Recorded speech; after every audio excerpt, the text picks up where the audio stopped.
and exciting out there when it starts to get warm. So thank you all for tuning in on The Divide. We are here in your ear. We are the #1 conservative talk show in all upstate New York and all New York. Let's make it the whole country. So please, please, please hit that like button, hit subscribe. It doesn't cost you nothing. Share it on your page, some of your friends' pages, wherever you can, so we can have the important conversations together. And if you want to be part of the conversation, drop a comment below. And if you're on the radio, make sure you tell your friends, your family, and everybody else on Mondays, 2:30 to 4 p.m. Tune into The Divide on WRFZ LP 106.3 FM, Rochester Free Radio. So let's get into it, you guys. Hit some hearts, drop some American flags in the comments. Let me know you're out there. And if you drop a comment, I'll do my best to pop it up on the screen. Thank you guys for tuning into The Divide. Man, have you been paying attention to what's been going on the world stage lately? I just was watching recently, a couple minutes ago, the president came out and he was talking about Iran and Cuba and the Democrats and a little bit of everything. You know, he was here, he was there, he was everywhere, all at one time. But something that was really of note that the president said is, as far as Iran goes, he said, you know, it was jacked up that Iran was letting a whole bunch of ships that were doing business go through the Strait of Hormuz with them. But if they weren't doing business with Iran, they wouldn't let any of the ships through.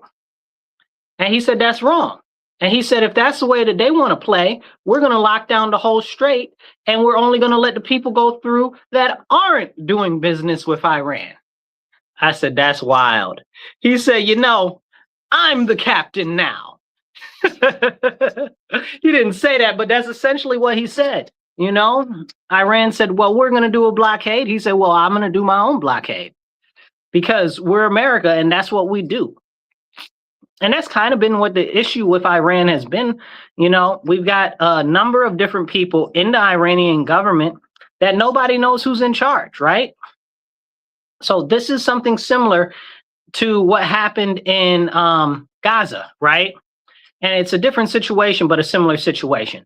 When Israel was going in there and attacking and blowing up Gaza and stuff like that, they said, well, you know, it's the terrorist group that's over there that's got all of the citizens from Israel, and we need to free them, and this, that, and the third, and blah, blah, blah, blah, blah. Well, but the people that, hey, I see you out there, but the people that actually had the kidnapped people from Israel, it was like 20 different groups.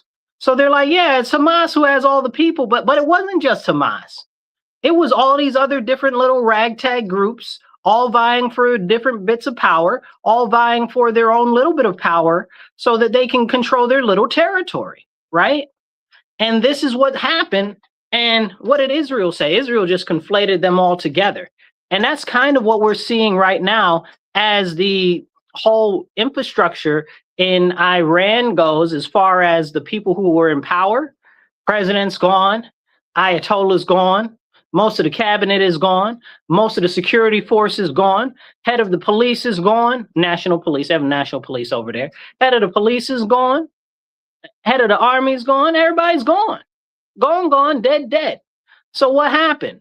So all we saw that happen is a whole bunch of different groups that were part of the whole, I guess you would say, institutional system, then broke off into little factions, and some more extreme than the others. And this, I think, is something that needs to be noted, because people don't understand how serious a lot of this is. When you have so many different groups vying for power, nobody really is in power. It's who has the biggest stick, right? Who can control the most? Who can keep people in line? And this is what we have to recognize. So when Trump says, oh, well, we're negotiating with people here, we're talking to these people there, it's a whole bunch of different people, right? Like, it's who they think right now at this point will have the largest amount of power in the area, right? So right now, I don't know who's in power over there. The president isn't telling us who's in power over there. And the question is do they even really know, or is it a consistent fight and turmoil every single day? We ran into the fact that the second that we were negotiating with people, we had prearranged stuff with people to take power after the government was toppled, after the big heads were taken out. But the second that we were going to do that, we had Israel go over there and blow everybody up. Well, we didn't have them. They did that on their own prerogative because, of course, why would they want the war over there to stop? It doesn't hurt them none. The weaker that they are, the better it is for Israel, right? So there's a lot of self-interest that Israel put into that situation that was actually harmful to the plan of the United States of America. And that's why we're still over there in an engagement right now. We're not over there because Trump is bad and all of this and all of that. We're over there because Israel, okay, did what it always does and serves itself, right? Its priority is itself. And I believe very firmly that the American people's priority and the American government's priority needs to be ourself. We need to start focusing on ourself more because Israel's always out there getting us into some trouble, causing problems for us because they're out there looking for their best interests. And that's something that we have to understand. It's not about us. And speaking of self-interest, and we'll come back here in a minute to the Iran situation, because I do want to talk about the blockade more, but I want to talk about what's going on in Hungary with Viktor Orban. So Viktor Orban was the president of Hungary for like 16 years. He's been in power over there. And some people say, oh, well, he's right wing and this and that, and he's conservative and this and that and the third. I liked him, but I didn't live under him, so I can't tell you fully. But what I can tell you is that the European Union is a big bully and they need to be broken up. You know, the European Union is one of the biggest bullies that there is, and they're globalists.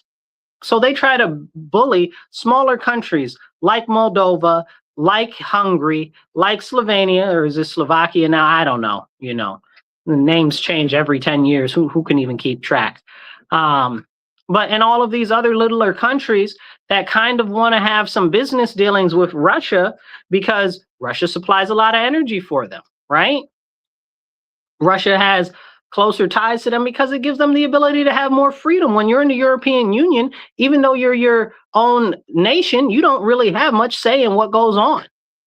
And the European Union, what's her name, Lagarde or Lagarde or whatever her face is, I can see it right in front of my face right now. Her name is slipping my head. I can't stand her though. And the other guy that's the head of the European Union, both are trash. They're both terrible. But they are out there and they'll tell you that they do whatever they want, even though your country is its own region.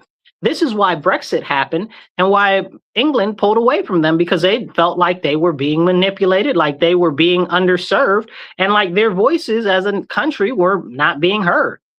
And that's a very, very, very serious situation. And I think that more than anything, we really need to have a conversation about that.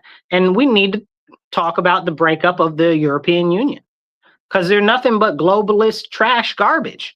That's a whole fact, you know, and they bully the smaller countries that are in Europe to try to force them to come into the fold and then give them almost no way to get out.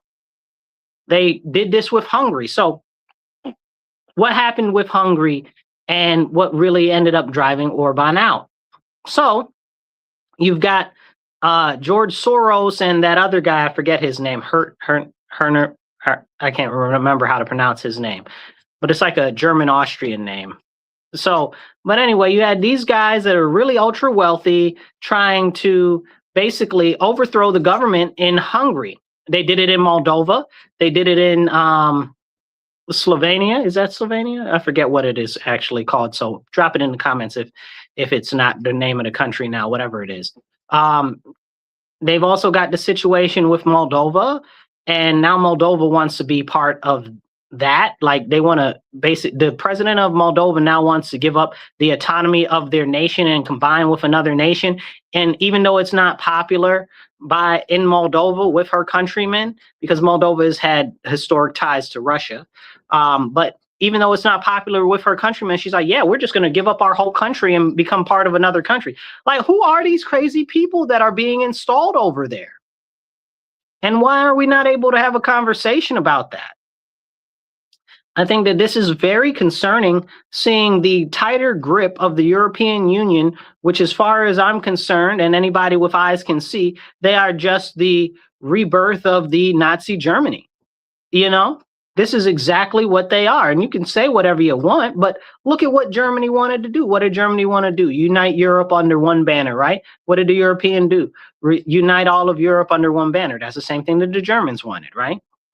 Oh, they wanted there to be easy transition of mobility between all the nations, and you didn't have to have a specialized passport for the area or whatever. Wait, they have that in the European Union. Oh, they wanted to further integrate all of the markets and stuff together, and oh wait, that's the same thing that the Nazis wanted to do. So essentially, it's just the rebirth of the Nazi Empire come again another time, and people don't look at it like that. But if anybody were to come from there to now, as far as and see the policies outside of the ridiculous immigration stuff, they'd be like, yeah, that's about right.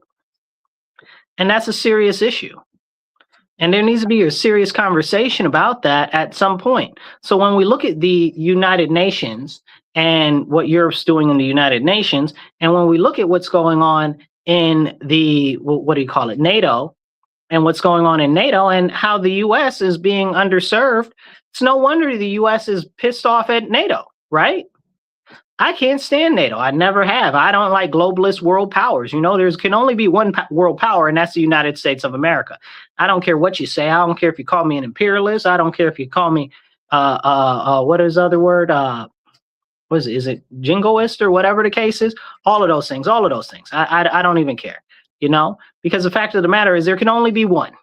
If you guys ever saw the movie, the one with Jet Li, there can only be one, and it can only be the United States. So anybody that gets in the way of the United States, gets in the way of what's best for America or whatever, we need to shed them like a old piece of skin off our body. They need to go. And NATO is exactly what that is. And let's be honest, we have military pacts and treaties with almost all of these countries that are part of NATO. So what do we need NATO for? Putting in millions and millions and trillions of dollars into NATO, and what are we getting?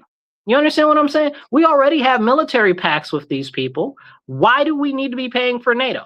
Think on that. Drink water, stay hydrated.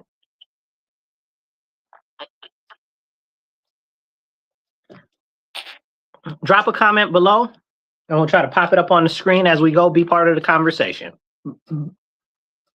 And we'll come back to the Europe thing in a minute, because it's going to matter once we dig more into this.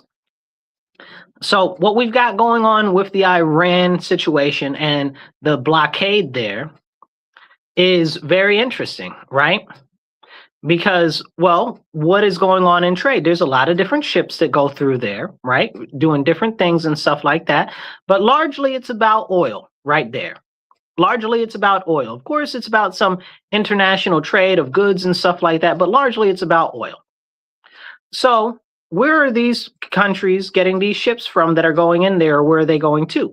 A lot of the oil from there is going all the way to Europe. A lot of the oil there is going all the way to Asia. A lot of the oil there is going all the way around the globe, right? So the United States mostly doesn't get our oil from there. So we're not hurting at all. And it's very interesting, and I'll bring this back to something I said the week prior, how these speculators raise the price of the oil that's already pumped in tankers and everything. You know what I'm saying? So people are like, oh, well, the price is going up on gas. And so why? Why is the price going up on gas? This isn't newly refined gas. This is gas that's already, even you see it change from day to day, but that's gas that's already in the ground, that's already been paid for, that's already been allocated for, and they're raising the price on that. Why is that? Can we talk about that? That is a bad trade practice that's happening in our country. So when we see the prices go up on gas, we need to really have a conversation about that, because we're getting scammed. We're getting scammed. And people say, oh, well, it's because Iran. Well, we don't get any oil from over there. We don't get any oil from over there. So why is it hurting us? All of our contracts and our oil stuff is already accounted for. So why are our prices going up? Speculators. And people say, oh, well, it's because of the supply and demand of it all. Okay, I'd give you that. But we're talking about oil and gasoline that's already been processed, that's already here on our shores, and that for many accounts, especially with gasoline, is already in the containers that they have to store it at the different gas stations. So it's speculative price increases that are being done that are hurting the people. Now, I heard our governor here in New York State, who just says that she loves everybody so much, but clearly loves your tax money more than she actually cares about the prosperity of New Yorkers. Okay, so she got out there and did herself a little song and a dance talking about, oh, Trump's causing all of these issues with inflation and all of this prices with the gas and stuff like that. And Trump is a bad man. Listen, lady, I don't care about Trump because he's the president. You're my governor. You're in control of my state, right? My issues are with the federal government are largely from Congress, not the president. But my issues with the state are you're contingent in the state assembly and the state senate because you're all Democrats. You're supposed to run the Democrat Party. And all of you guys do is create more hard regulations for businesses, increase business taxes, make it more difficult to do business in New York State, and add tax on tax on tax on tax.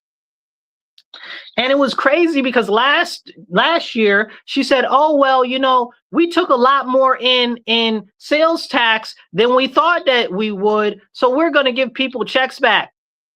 Checks back? No, lady, don't give us checks back. Get rid of the sales tax. What's wrong with you? We don't want checks back. We want no sales tax. You understand? Like, this is crazy. Like, let me give you a middle obedience, okay, back so that you vote for me come November 2026. That's crazy. Instead of just getting rid of the state income tax or getting rid, I wish, dream of dreams, state income tax gone, but getting rid of the sales tax, right? Lowering the sales tax.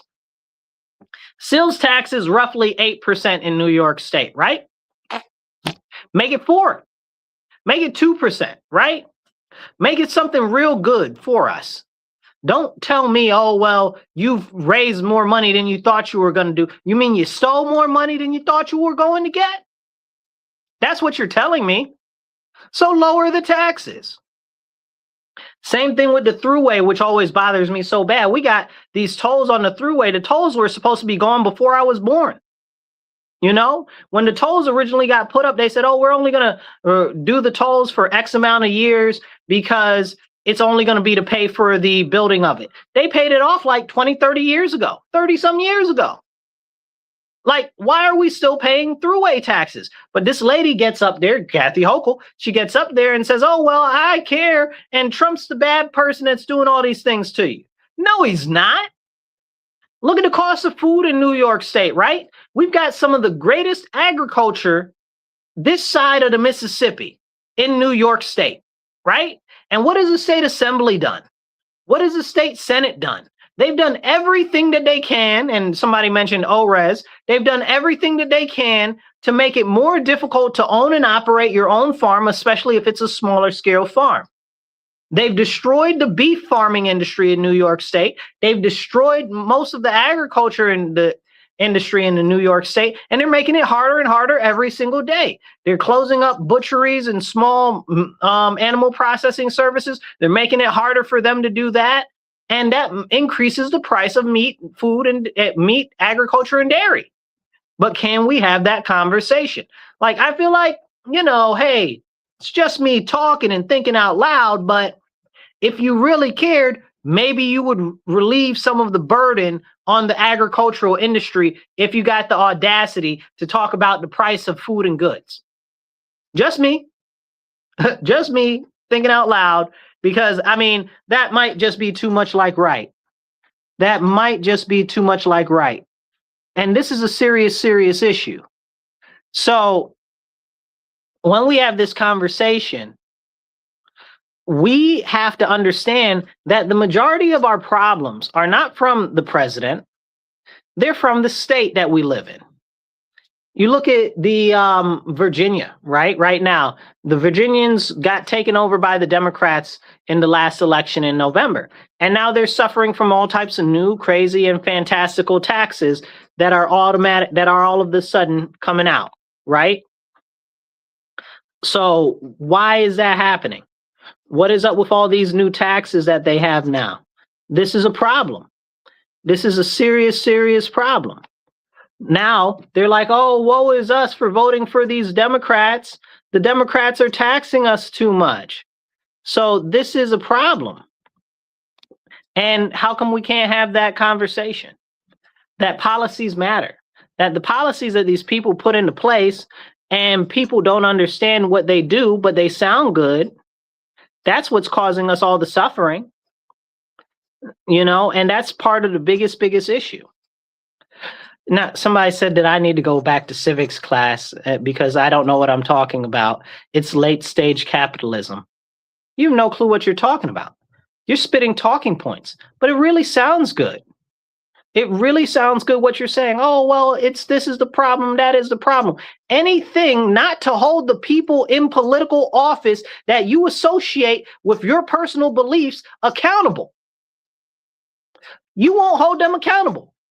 I live in a Democrat city, in a Democrat county, in a Democrat state. There aren't any Republicans that could do anything if they wanted to.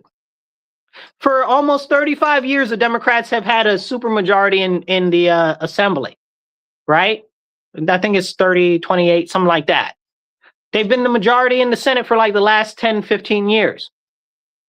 So you explain to me where anybody else has anything to do, right? The Democrats are such heroes. Who is stopping them from doing actual good? It's clearly not this Albany. It's clearly not locally, because for 60 years, 57 years in my city, Rochester, it's been run by Democrats completely, not one Republican elected to office. So explain to me, like I'm 5 years old, make it real simple, how you can blame it on other parties or on capitalism when you out here carrying water for the Democrats. Maybe at some point, instead of saying, oh, well, it's the party, oh, well, it's the party, it's these parties, those parties, maybe the people that are in the power in the area, especially when they've been there for decades, should be held accountable, because perish the thought that we talk about accountability. Nonsense. Nonsense. Late stage capitalism, my black hindquarters. You understand what I'm saying? And when people say stuff like this, it gets frustrating, right? Because why does it get frustrating? Because these are the same people say, oh, well, we need socialism or we need communism or whatever. You mean that you want more government control. That's what you're saying. You're saying that the government is the solution to the problems that the government has created. Can you make that make sense?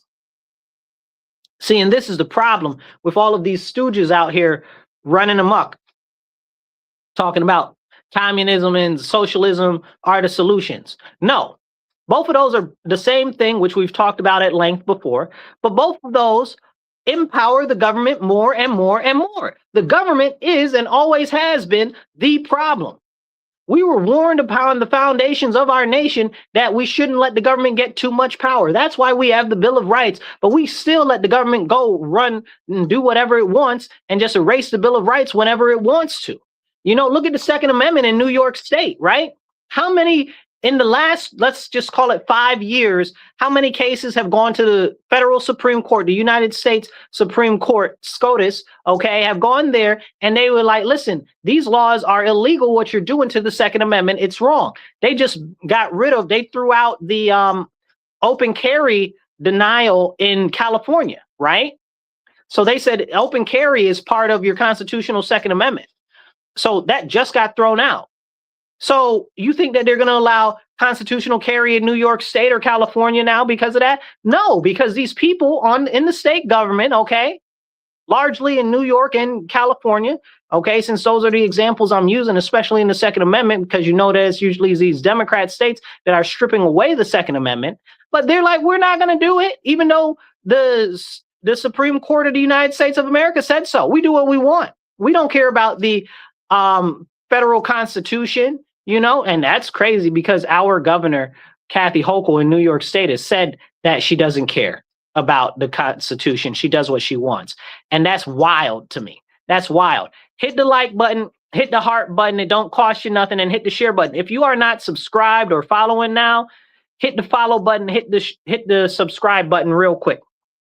You guys are listening to The Divide with Marcus C. Williams. We are here in your ear on WRFZ 106.3, WRFZ LP, Rochester Free Radio. Thank you all for tuning in. Let's get right back into it. If you want to support the station, you can go to Patreon and go to Rochester Free Radio, and you can donate to the station directly. It's got we're working on raising $6,000 for the station because we're supported by viewers like you. If you want to support the show directly and you're online, check out either side of the screen right there or down below, depending on which format you're looking at us in. Let's jump back into this. Okay, so yeah, now we're talking about accountability, and we're talking about policy, and we're talking about who needs to be held accountable for the terrible policies that are being implemented. Drink water, stay hydrated. So as we were talking about the Second Amendment things that keep getting overturned by the federal Supreme Court, and how the Californian government and how the New York State government are like, we do what we want. We don't care about what you're talking about. That's a problem. And that should show you right there why government is the problem. These same people that are in our government that you want to give more power because you love communism, because you love socialism, are the same ones that are stripping away our constitutional rights and liberties.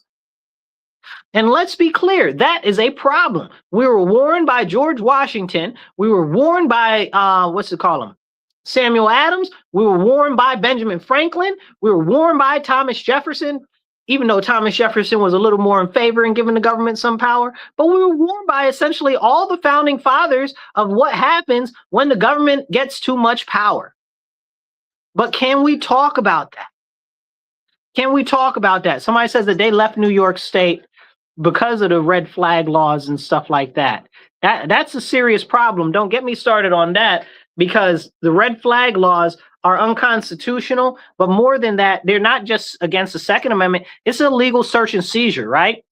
Like with the red flag laws, they don't take you to court to prove that you're wrong. You got to go to court to prove that you're right. That's crazy. So they just take your stuff without giving it back. No court case or nothing. And then you got to fight with the state. You understand what I'm saying? They tell you that you can't fight City Hall. It's even more difficult to fight the state. But still and yet, these socialists and so-called communists and American Marxists and all these other crazy fools are out here, and they want to empower the government because the government is the arbiter of all. Y'all sound crazy. And these are the same people that'll scream oppression, oppression, oppression, this oppression, that oppression. What are you talking about oppression? Who do you think is implementing the oppression? The government, right? Like, who's dumb? Who's stupid? Like, you must be a couple of ice cubes short of a cup of lemonade. What's going on here? This is crazy. And people don't want you to talk about that, right? And this is the biggest issue, right? So somebody said earlier, I sound like a Republican, because I am a Republican, right? I am conservative constitutionalist, and I am a registered Republican, right? So I don't believe everything that the Republican Party does. There's a lot of people in there I don't like. I saw Nikki Haley on the TV. We'll get to her in a minute. I don't like her very much at all. That's a separate conversation we'll talk about in a minute. But when I see the Republicans do something that I don't like, I stand up against that. Like right now, we've got Maria Salazar. I don't even got a tissue to spit into, but she made me want to spit. Her and Mike Lawler, okay, I hope both of them lose their seats in this upcoming election. They need to be primaried out of there, but I don't think either of them have any primaries right now, okay? Because they're out here talking about, along with 18 other Republicans, that we need massive amnesty. They're trying to call it the Dignity Act, but it's not the Dignity Act. It's to bend Americans over and bang them up the bum with no lube. So this is what we're dealing with. And these are supposed to be Republicans. pushing for mass amnesty, Republicans, small government people, borders and national rights and stuff like that. That's supposed to be what they are. They're not that. They're self-interested loons. Okay? Crazy people that just care about the dollars in their bank accounts and staying in power. That's all that it is. That's all that it is. We'll get to some of the comments in a second, but I see them coming in. That's all that it is. Because we look at look at what's going to happen if they put in the Dignity Act, okay? If they put in the Dignity Act, which is a bogus name for it, okay? If they put that in effect, it'll basically give massive amnesty to over 10,000 illegal aliens in this country right now. Excuse me, 10 million. The Dignity Act will give 10 million illegal aliens amnesty in this country. Is that what we're doing? I want every single last one of them gone. I want all 10 million of them deported. You understand what I'm saying? What do you mean you want to give them mass amnesty? I don't want them here. And people say, oh, well, that's xenophobic or whatever. Ain't nobody scared of them. Ain't no phobia here. I'm being practical. We look at the way the economy is. Like, everybody likes to cry about the economy. Democrats, Republicans, everybody, right? Like, especially if you're in the lower class or you're in the working class, people like to cry about the economy, right? You think the economy is going to be better for you if you've got more competition working against you to get the few jobs that are out there? I was watching this guy right now. He was talking about, he says, I got a master's degree and I've applied for over 300 positions and I've only gotten 7 calls back. 7 calls back he's gotten. He's got a master's degree and he's only gotten 7 callbacks. And he said he's down to the point where he's trying to apply for places like Walmart and McDonald's because he can't get a job anywhere. But he's got his master's degree. So he's down there now, even though he's got a master's degree, he's on the bottom entry-level job floor trying to get some of the basic entry-level jobs. So you want to make another 10 million people that we got to compete with when the jobs keep getting less and less every year, when we know AI is taking more and more jobs, when we know automation is taking more and more jobs, you want us to have to compete with them? At the same time, we know that Social Security is going to be completely bankrupt in 6 years, and we need to talk about that. But whenever we talk about reforming Social Security or actually doing something about Social Security, people are like, oh, you want to take away Social Security, this, that, and the third. First of all, I don't care about no Social Security because I know all the money that I paid into the system, by the time I get there, there won't be no Social Security, especially if you add no daggone 10 million illegal aliens. What? Nonsense. Then on top of that, what it also does in the so-called fake Dignity Act is that it allows it to be easier for more people to come into this country and stay in this country. I don't want them to stay. I barely want them here. Like, we got more than enough people here to basically be self-sufficient in our own nation. We don't need nobody from no other countries. We definitely don't need them to come here. They said if they come to the U.S., and this is what is part of their bill, if they come to the U.S. and they get a STEM degree, then they can stay here. Says who? Who are you to say that? So I'm young enough to have fallen into 2 different demographics. They told us that, you should learn how to program. Now all the programming jobs are gone, right? This is when I was real little. They said, oh, you should learn how to program. Then I get a little bigger. They should say, oh, well, you should learn STEM, right? You should learn STEM, because that's where all the jobs are. Where are those jobs? Where are all those STEM jobs that you promised, right? Like the guy said, he's got a master's degree. Why can't he find a job? He said 300 people he put out applications to, and he only got a call back from 7. And you're talking about, oh, we should be this. And then you're talking about these foreigners can come here, get a degree, and they can stay here. What? Again, you're creating more competition for our own Americans. Why would you do that? Why would you bust your own people upside their head when they're struggling just to make ends meet right now? So this is very serious. Somebody said, I'm going to die before I can pull from Social Security. But this is the problem. And like I said, Social Security, and I encourage you guys to go look into this, right? I tell people all the time, don't believe me because I'm saying it, believe me because I'm telling you. I'm going out of my way to tell you directly that this is the stuff going on. Go look it up, go verify it, okay? Social Security is looking to run out in another 6 years, roughly, right? So it was 2035. Now they're saying it looking more like 2032. Okay, I won't be anywhere near a thing. It won't even be what, not even half of retirement age by the time that comes around. You know what I'm saying? Like, this is crazy. This is a serious, serious, serious issue. And they want to bring all of these illegal aliens and make them citizens. Like, what is going on here? How can we even be having that conversation? It's a serious, serious thing. Somebody says, my wife holds an MBA and a BS in paralegal and still can't get a job in either. It's true. That's what's going on. People have whole serious degrees in very serious fields and still aren't able to get employed. So why would you create all of this artificial competition that is unnecessary for our own citizens? The only conclusion will be that these people that are pushing this Dignity Act, like Maria Salazar, like Mike Lawler, hate Americans. Them, the other 18 Republicans, and the 20 Democrats that are signed up for this nonsense. They hate America. They hate America. They hate Americans, and they don't like any of us, and they want us all to suffer. They want to put these people into our country so that they can keep us down. That's what it is. You want to talk about oppression? You want to talk about the government oppressing people? This is government oppression. This is what it looks like. The Dignity Act is nothing more than oppression by the politics people against the American citizens because they are favoring foreigners over our own people.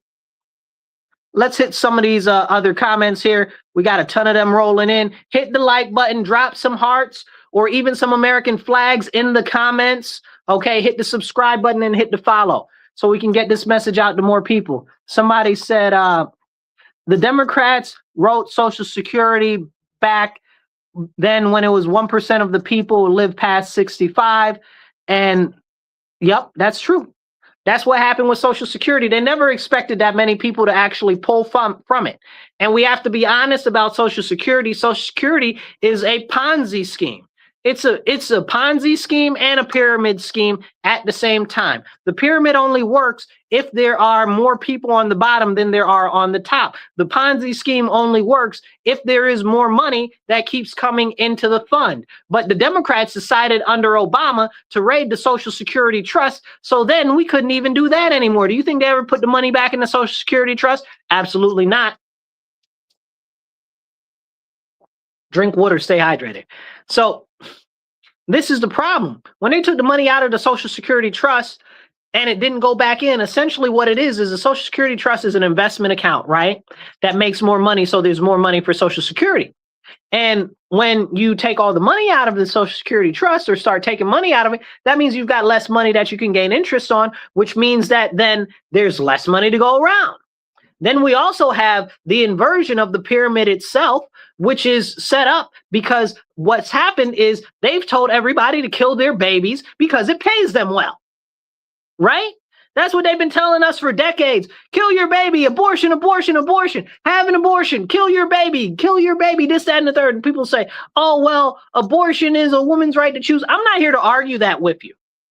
I'm not here to argue that with you. That is a very important topic to me. We can talk about that in another time. But when we talk about abortion and Social Security, I need you to understand that if there are not more youth in the marketplace working, then there are old people drawing off of Social Security. It is not a stable hierarchy. And then therefore there is not enough money being put into it, which means that it is going to collapse. And that is the point where we are now. You'll hear them say, oh, well, you know, we're not having enough babies. We're not having enough babies. Well, what do you mean we're not having enough babies? You put everything in plastic containers. You got rid of the glass. Okay, the plastic is causing all types of fertility issues. You're making sure that all of the females are on SSRIs. okay, all these antipsychotics and stuff like that, okay, which makes them either not want to have sex at all and not want to have children at all, or it makes them attracted to effeminate sissy boys.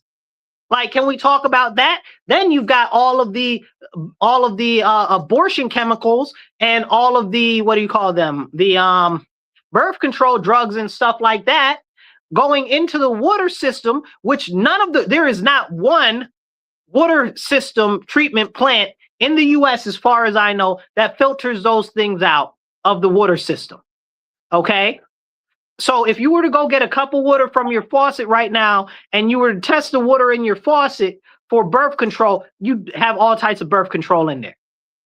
That's the problem. And you're like, oh, well, why aren't people having enough babies? Because all of this is tied together. All of this has been done on purpose. Then we've got all of the different radio frequencies, everything, 5G, this, microwave, that, this, that, and the third, blase, blase, blah, multi-fabric, multi-threaded fabric, polyester, and this and that and the third, and blase, blah, blah, blah. Because, you know, cotton just wasn't good enough for the United States. We had to find a way to make things out of oil and plastic, which oil makes plastic, if you didn't know. Everything, all these crazy haters hating on oil must hate plastic when 98% of everything in the world is made out of plastic right now, but we can't have that conversation. But all of these different multi-fabric things, because cotton just wasn't good enough, you know, right? So, and then that causes issues with the ability to have children and stuff like that, and fertility. Then don't even talk about all of this stuff with the pesticides and stuff that they spray on the food. Can we have that conversation? No, they don't want you to, which I'll chime this in. The EPA just said the other day that they're going to be looking into a lot of these chemicals and birth control things that are going in the water and how it's not being treated and not coming out of the water. And they said a couple of other things too, but we talked about that last episode. But yeah, so they're going to be working on that. I don't know if anything will ever happen or materialize off of that, but they're talking about doing something about it. So that's something, at least they're talking about it. I don't know if it's going to actually do anything, but that's a really, really important conversation. Somebody says, do you know that the Republicans have been stealing from Social Security? Where? What? How? Explain it to me like I'm 5. Make it real simple. Show me where, show me how. I've already said very much so before, even in this whole episode, the whole government is the problem. You're telling me something with an absence of evidence, okay? And I'm talking about stuff that I can show you actually in policy. So I have no clue what you're talking about, but these type of people do this type of stuff all the time. They want you to justify everything you're saying and prove everything that you're saying. There's a special word for that. It's called sea lioning. That's what it's called, sea lioning. Go look it up. You know, it's crazy that there's an actual word for that. And sea lioning is when you're making statements or you're making your case and people are like, oh, well, where's your evidence? Oh, well, you've got to prove this. You've got to prove that. And no matter how much information you give them, no matter how much you say, they try to say, oh, well, you got to prove yourself more. That's what these people are, sea lions. Okay, that's what this dude is over here. Might be a lady. I think it's a man, though. But who knows these days, you know? Anyway, so we got a whole bunch of stuff going back to this whole situation with the Social Security and it being about to be up. So these people want to let almost 11 million people have amnesty. It's the 10 million, then it's a whole bunch of other ones that are either working or have like different degrees that they've gotten obtained in the United States. And this is a serious issue. We just aren't able to absorb that many people. We're not able to provide for the people that we have right now. Speaking of Social Security, I want to talk about the other social services. We look at SNAP. We look at other things like housing vouchers and what do you call it, HUD and stuff like that. You know, Section 8. We don't have enough for our own citizens, our own people. And people are still out there struggling with homelessness, foodlessness, and all of these things that we see every single day around us. And those aren't being addressed for our citizens, but you want to bring more competition to spread us even thinner. And we've seen it with all of these illegal aliens over here, especially in New York State. I don't know where you're from or where you're watching or listening from, but if you don't live in New York State or one of the states that gave all of these illegal aliens all this money, I don't know what to tell you. But just don't tell me that they're not getting money from the government, because they are. In my state, New York State, okay, they allocated $3.4 billion for illegal aliens in our state budget last year. That's just one set of funding, and that was specifically for them. It wasn't for new Americans. It wasn't for people that were coming over with visas. It was specifically for illegal aliens, not for the American people. And that's crazy, because that doesn't even include the other billions of dollars that they gave to New York City to shore up the housing and stuff for the illegal aliens. And it doesn't include anything in relation to the SNAP or the school programs and all of that they're giving for these illegal aliens, like the new pre-K and daycare that they're doing in New York City. That's for all these illegal aliens. Like, what do you mean? Why are we paying for them? Let their own country pay for them. Send them all back, drop them all out of plane, get them a parachute, and let the people go where they may. You know, like, this is serious. Like, we need to be looking out for our own. And a lot of people are like, oh, well, that's not happening. And just the other day, excuse me, I got to spit because it's so made me so disgusting.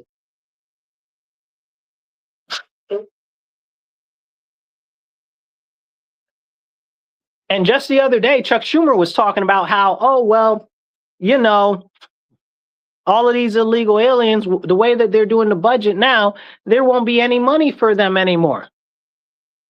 What did you just say, Chucky? There won't be any more money for the illegal aliens? I thought you told me that you weren't giving any money to the illegal aliens. What are you talking about? I can't stand that man, okay? But that's neither here nor there. The fact is that he finally spoke the truth out loud, and that's a conversation that people don't want to have. So somebody says, what's this say? Sorry, so many comments coming in at once. That looked like a good one. Let's see if I can find it.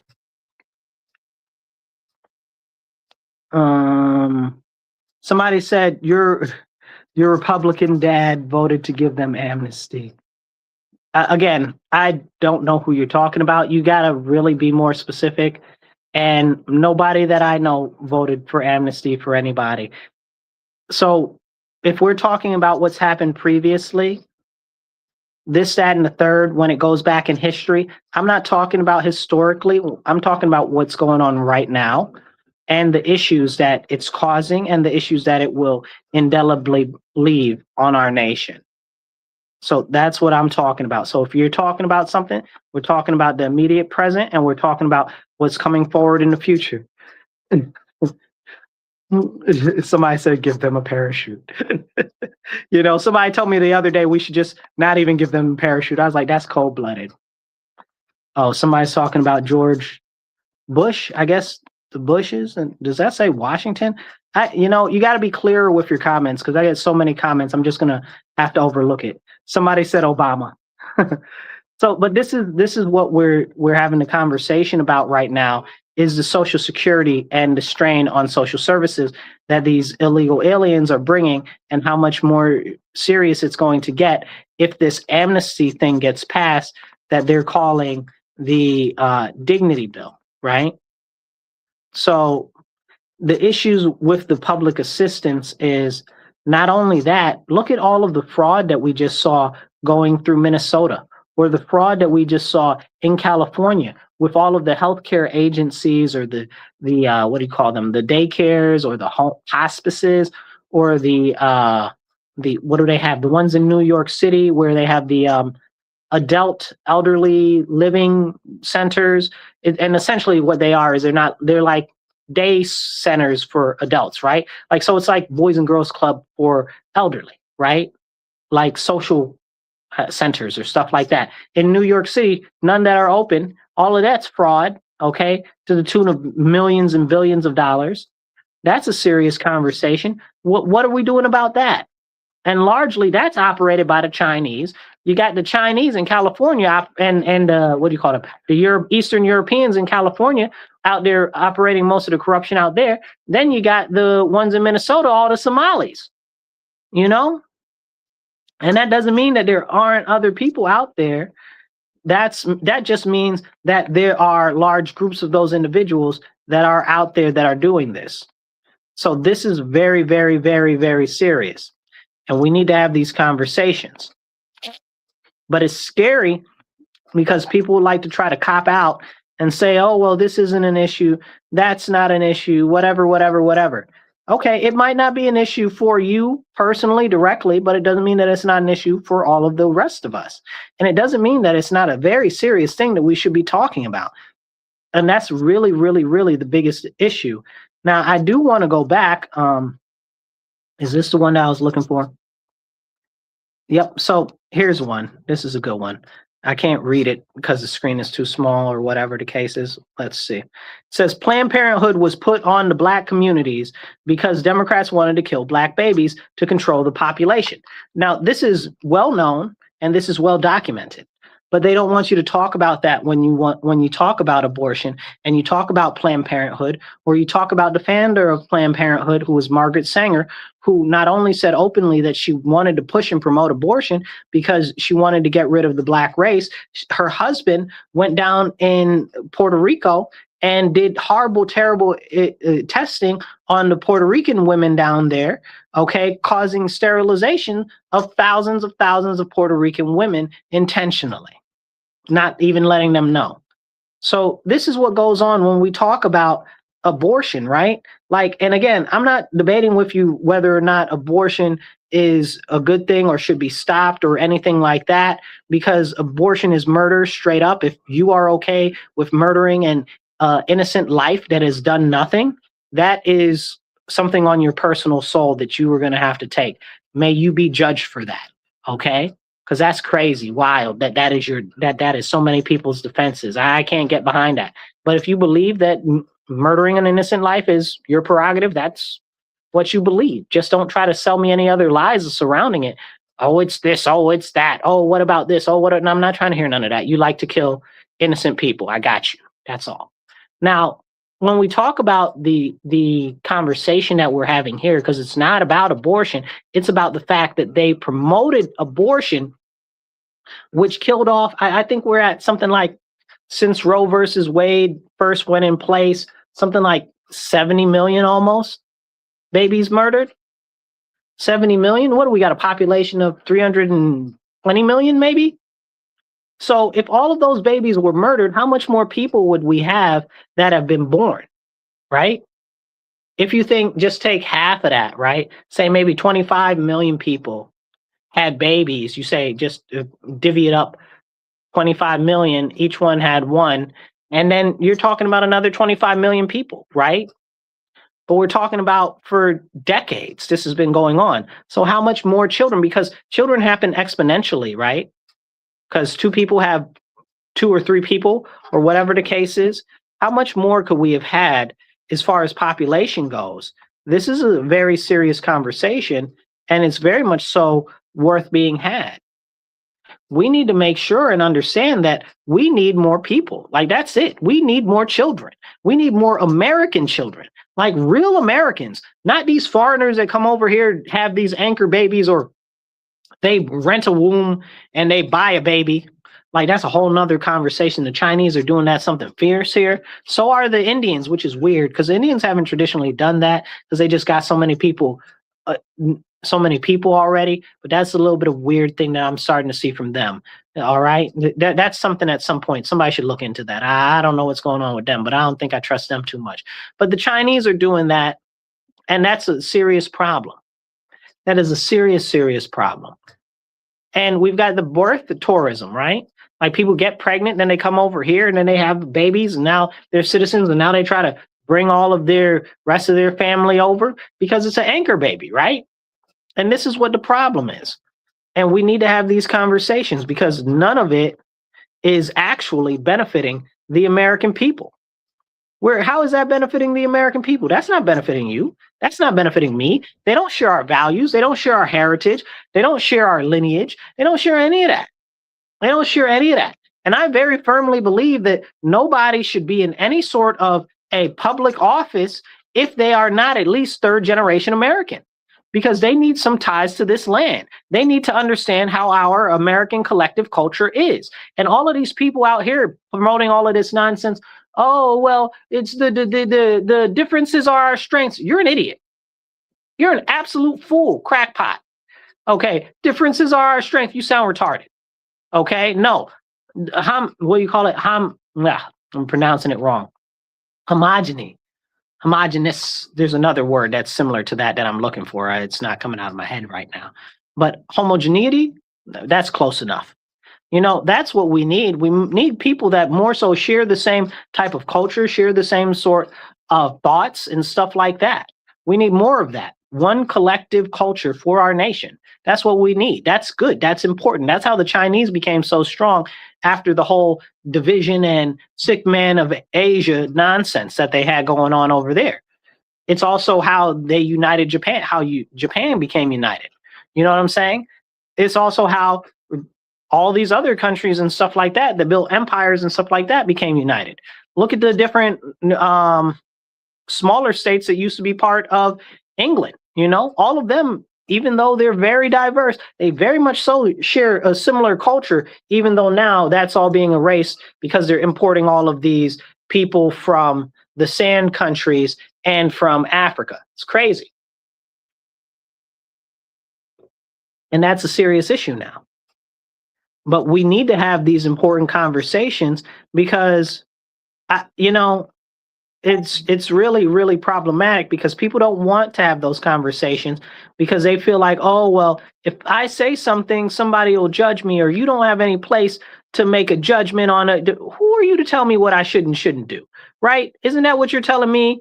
That I shouldn't make a decision for myself and make my own standpoint and believe what I believe, but you can believe what you believe? Who's stupid? You're stupid. Okay. So that's ridiculous. Somebody said something about 40 acres and a mule. I guess I missed wherever that part of the conversation is coming from. But that should be another part of the conversation. And we'll get back to some of these other conversations in a second. But that 40 acres and a mule, you guys, hit the like button, hit the share button. It don't cost you nothing. Hit subscribe and hit follow. Okay? But here's the deal with that. The 40 acres and a mule came from General Tecumseh Sherman. That was put out. I want to say it was General Order number 2. Don't quote me on the order number, but go look that up. That was during the March to the Sea, okay, where they gave all of the former enslaved peoples, they were giving them land and territory that was taken over from the South when the war was going on. So then they had, was it Andrew Johnson or Andrew Jackson? I always mix those two up because they're so close together. I believe it was Andrew Johnson, okay, who did the Reconstruction. And again, Democrats, they got rid of the 40 acres and a mule thing. That was a real thing, you guys. There really were reparations that went out from the Republicans. That's why when we have this conversation in relation to reparations, I always tell the Republicans, we need to be on top of this. We need to be owning this conversation because it's something that we promised. It was something that we implemented, and it was something that the Democrats took away. You know? And there is nobody in this country more American than Black Americans. And you'll say, well, Marcus, what about these people, those people? No. Let me explain. There's nobody more American than Black Americans, simply put, because we don't have any other land. Black Americans only have America.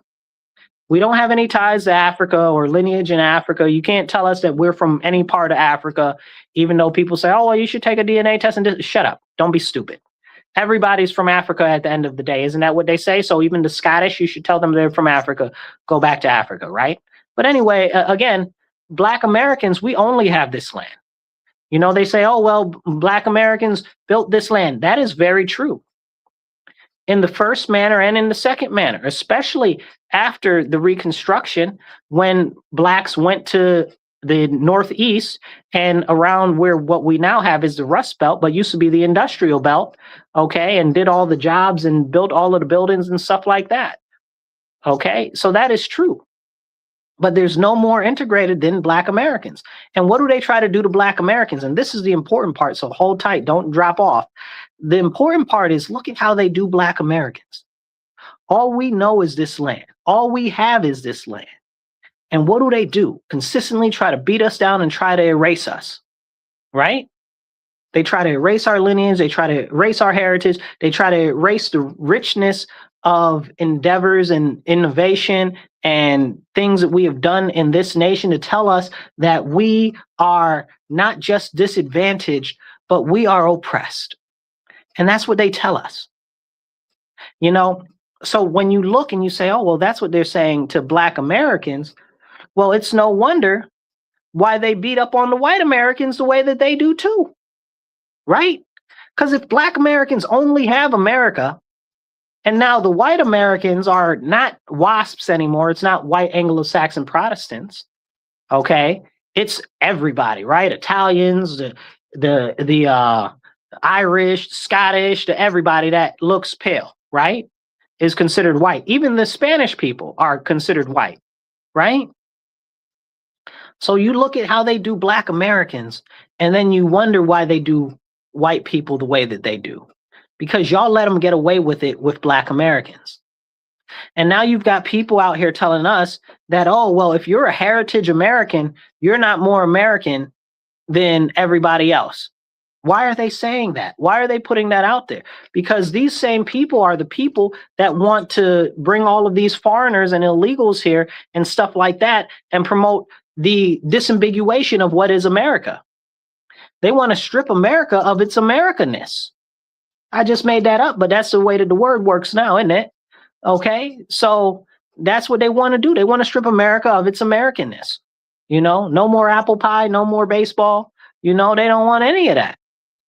Which we could talk about apple pie or baseball and how baseball has been going away for some time, or how the Bible is integral to the United States of America and how they're trying to do everything to take that out of everything. And they're trying to make it so that you don't actually preach the gospel or anything like that. Again, all of this stuff is roots that are buried deep within the foundation of our nation that they're continuing to try to erase and chop up and destroy because they hate America.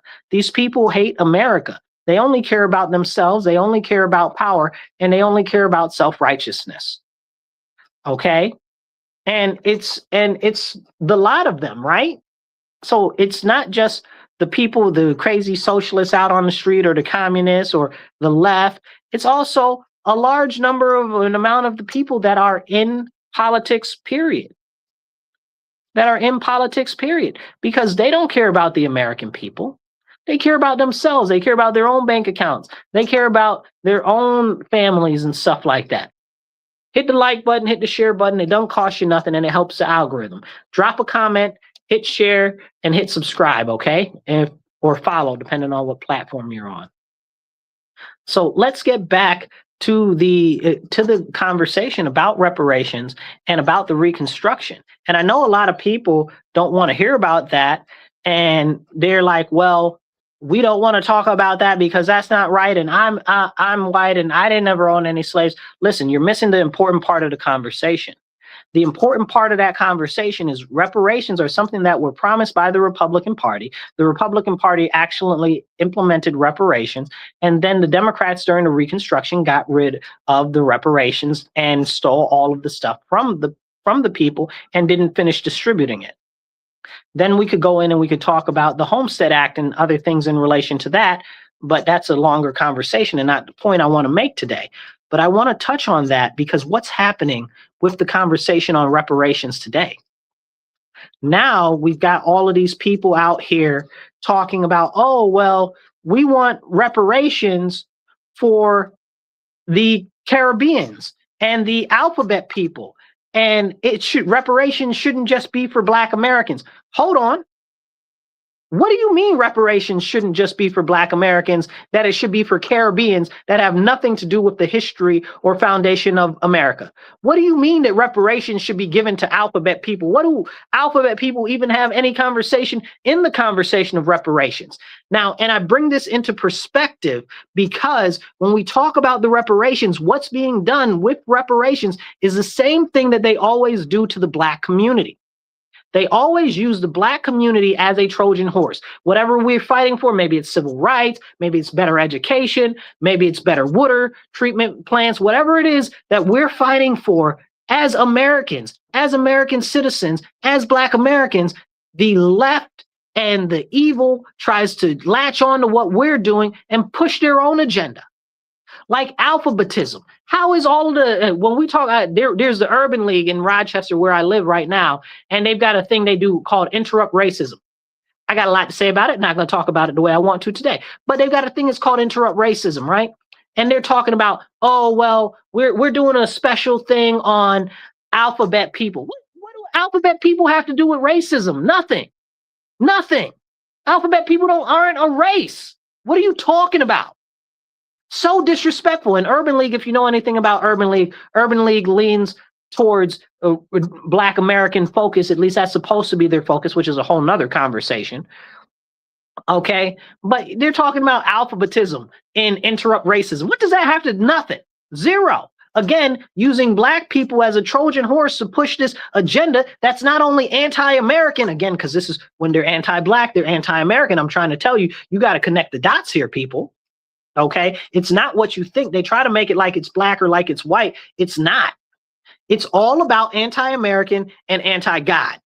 So you're usually going to run into whatever the aspect of it is that's being pushed that's not good. It's either going to be anti-American or anti-God. And this is what happens. And they bring Black people in as a Trojan horse to try to push their own nonsense. Like the reparations conversation is supposed to be for Black Americans. Now you're telling me you're going to give it to Caribbeans and all these foreigners? Not near one Black American want to give nothing to no foreigners. Okay, you want to talk about some people that don't like no foreigners, that don't want no foreigners from other countries? Black people. Why? Because we are super, ultra, uber American. Because again, like I said, we ain't got nowhere else. This is our heritage. This is our lineage. This is our birthright. So you really have to look at it when they are beating down on Black Americans. It's because not just because they don't like the color of our skin. It's because they hate what we stand for, which is America. Which is America. Because that's all we got. That's all we've ever had. And that's something that needs to be noted. Somebody said, I'm from Sweden, but what's going on there? Yeah, that's a serious thing over there. And when we talk about what's going on with this push for them to say, oh, well, everybody should get reparations and this and that now. Why are they doing that? Why is it happening now? Like we were talking about earlier, all of the social services are overwhelmed. All of the Social Security is about ran out another 6 years if you're just tuning in. And why are they pushing this all of a sudden? Because they're trying to push universal basic income. Excuse me. And I've talked about this before. Originally, I was in favor conceptually of universal basic income, right? Years ago. But then I saw what the government started to do around the concept of universal basic income. And even though we have this nonsense that's going on with the, how can I explain it? That even though we have all this nonsense going on where they're trying to push all of this AI and automation and stuff like that, we're not going to have enough jobs to support everybody. We already talked about that. They're not having enough kids. They're not having enough of the people that are going to be able to have jobs. We're not having enough of any of that. So then what's going to end up happening? What's going to end up happening is that we're going to have no choice, because either we're going to have a massive amount of the population that has no jobs because Americans have no wealth. We don't have homes. Everything is taxed to death. So you can own your own home. You can own your own this. You can own your own that. You got to register this. You got to pay the re-registration for that.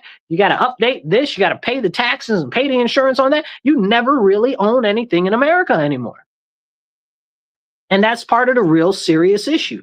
Drop some American flags in the comments, hit the subscribe button, hit the follow button. It don't cost you nothing. And drop some comments down there. And I'll try to put them up there. Okay, because we got a lot coming in and I'm going to try to get to most of them. Now, as we have this conversation about what they're doing and the bastardization of universal basic income, I need you to understand that all of this is a play against our nation. It's all against our nation. We need it, but the reason why they're trying to push it for everybody now is because they don't even want universal basic income, because the universal basic income is supposed to be for everybody. Everybody. What they want is GBI now. They done made up a whole new term. GBI, right? What the heck is GBI? Okay, guaranteed basic income. Well, why isn't it universal basic income, right? They like to scream universal health care all the time. Well, why isn't it universal? See, these are the conversations that we need to have. Because all it is them trying to find a new way to control the people even more and even further. And to that note, I'll point out how earlier I was talking to somebody about the energy situation in New York State and how they're purposefully making the energy more and more expensive because cheap energy helps the working class and helps those in poverty. And people don't understand that. And they're like, oh, and some people, especially on the left or on in the Marxist categories and stuff like that, or to save the planet, save the whales people, okay, they always say, oh, well, you know, the solar panels this and the solar panels that. Okay, I hear you. I completely disagree with you, but you have to ask yourself, why is New York State shutting down energy plants if they don't have enough capacity to actually offset what they've shut down? They shut down nuclear plants. They shut down natural gas plants, which, by the way, you guys, we get over 52 to 53% of our electricity in New York State comes from natural gas. And we have an abundance of natural gas in New York State, but they're shutting down natural gas plants, and they've forced all of the permits for natural gas drilling in New York State are essentially stopped completely. So can we have that conversation? Why are they doing that? It's about power and control. And it's because they hate you. They hate America. They hate Americans. They hate our way of life. They hate that we have a little bit of independence, that we have a little bit of freedom. What did Mondani say? He wants to get rid of the rugged individualism. They're telling you exactly what they want to do. They hate you. You got to wake up. I can only tell you what they're saying in their own words. Because they're what they said, when somebody tells you who they are or shows you who they are, really believe them the first time. So it's crazy, which is also the reason why I don't watch Hulu, because if you guys know Hulu, originally their first the first commercials that came out for Hulu said it was an evil alien plot to destroy the world. And they said, well, what are you going to do? It's not like you're going to turn off your phone and your computer. I said, wow. I said, I'm never watching Hulu. And this was years ago when Alec Baldwin used to do the commercials and stuff for them. And they did it for the Super Bowl and stuff. I was like, I can never watch them. Why? Because they've already told me exactly what they're about. Right? Like they're telling you it's an evil alien plot to destroy the world. And then people are like, oh, well, that's over the top. They don't really mean it. It's a joke. It's a this, it's a that. How do I know that they don't mean it? They just said it on the TV, and you might think that it's a joke. They didn't say it as a joke. There wasn't any subtitle underneath the thing that says, this is a joke. It's a fictition. They said it like it was a truth. They might have made it a little, what do you call it? Like a little more animated as far as boisterous, you know, a little bit of hyperbole in there, but they said that. Why am I not going to believe them when they say it? Because now they say, oh, well, our programming kind of softens your brain and it distracts you from everyday life and stuff like that. And it doesn't completely rot your brain. It just softens it and makes it more impressionable and stuff like that. Like, this is what their commercial said. You can't ever mess with them because they done told me what they're about. You know, and I equate that to exactly what's going on right now with these communists and with these socialists and with these leftist Democrats.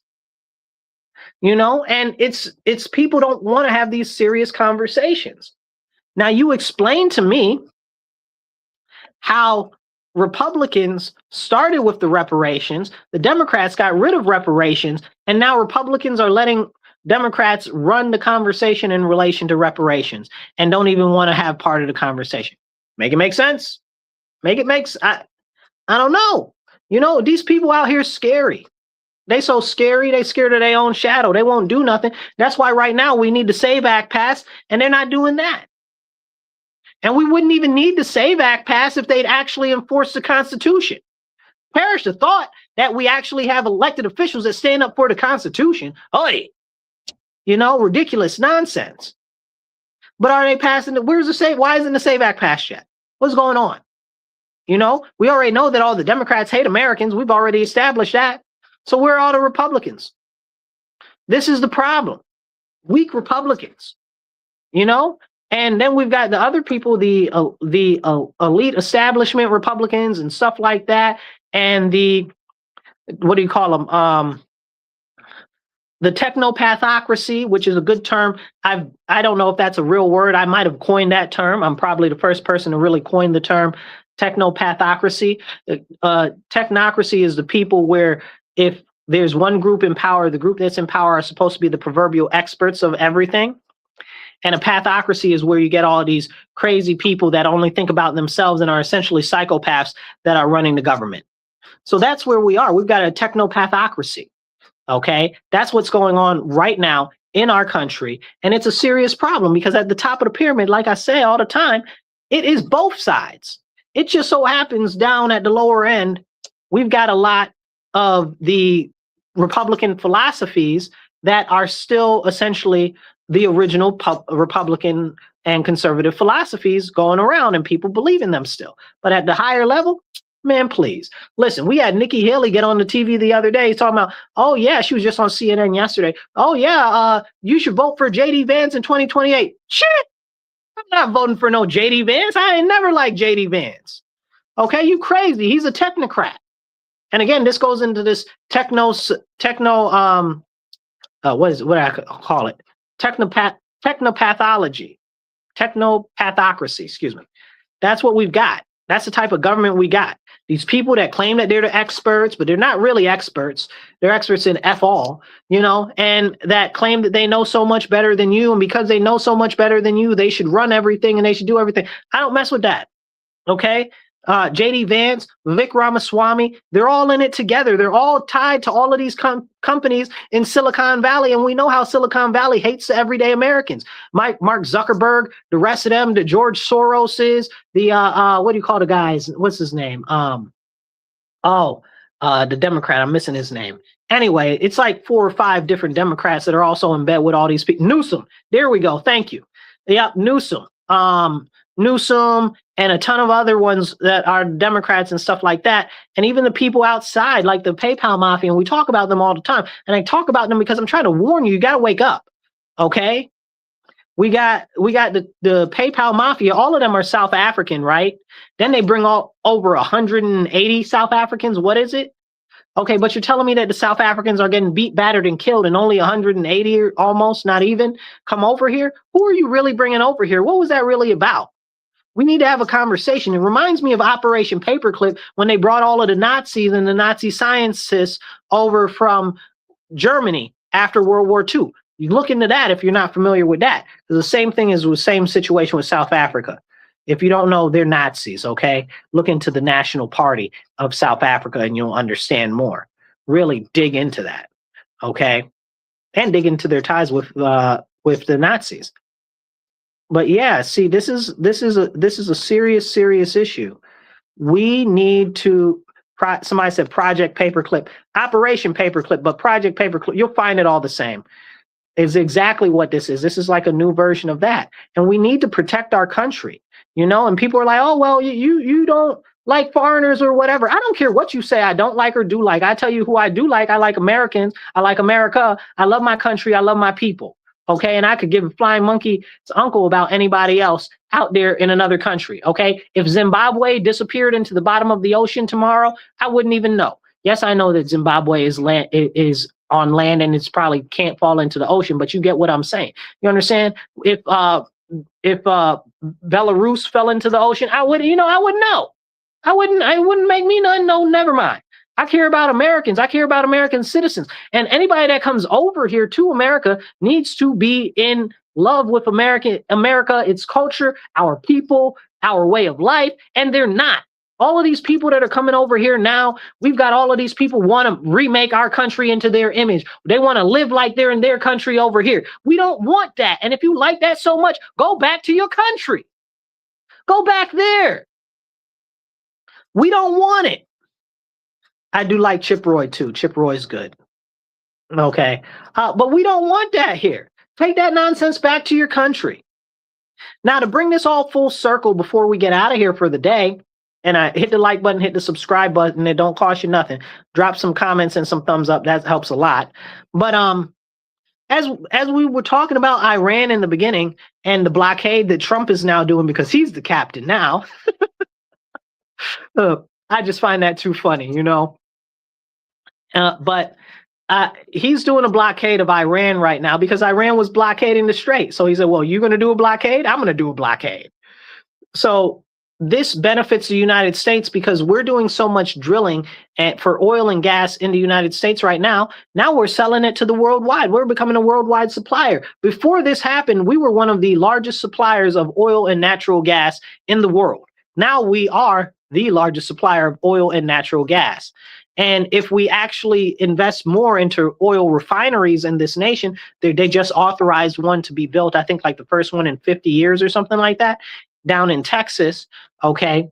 If we authorize more refineries, then we can lower the price of gasoline and oil and propane and butane and all these other products that we need here, even plastics, right? Because all of that has to get processed. In New York State, I always complained to Kathy, she talks such a big game, the governor. If she really cared, she'd push to restart a refinery here. We probably have to rebuild it because all of the refineries are torn down. I think the last refinery we had open in New York State was like in the 80s. So we need new oil refineries. We need all of our stuff here in the US. So this blockade just shows us how important it is to actually manage our own stuff here at home first and focus on our own stuff here at home first.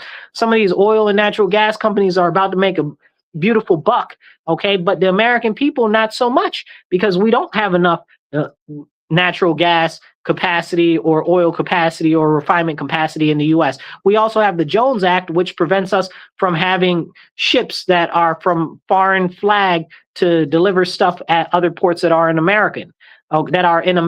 So if that's the case, we need to build more ships. Why aren't we building more ships? What's going on with that? That's a good job. People can do those jobs. You know, there used to be shipbuilders and stuff like that. Why don't we put a push for that instead of for STEM and all of this other nonsense in the programming and stuff, which clearly isn't here, which I'm sure at some point ship automation will get, building will get automated, but we should be doing that. We need it. The transport of goods and stuff like that, because that's not only locally and inside our nation, that's also domestically, I should say, that's also international stuff that we should be doing.